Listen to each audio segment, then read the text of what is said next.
Welcome to the next video from Photomart. In this video we are going to show you how to clean and maintain the DNP DS620 printer.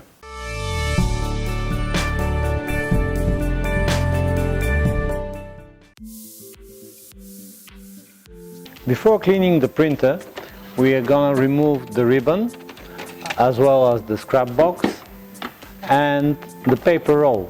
This will give us an easier access to the interior of the printer for better cleaning. To remove the dust from the printer, you can use a compressed air canister and blow generously inside the printer in the paper compartment as well as the ribbon compartment.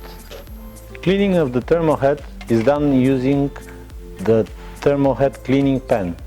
We are sliding it along the printing surface, and that would remove any dust and debris.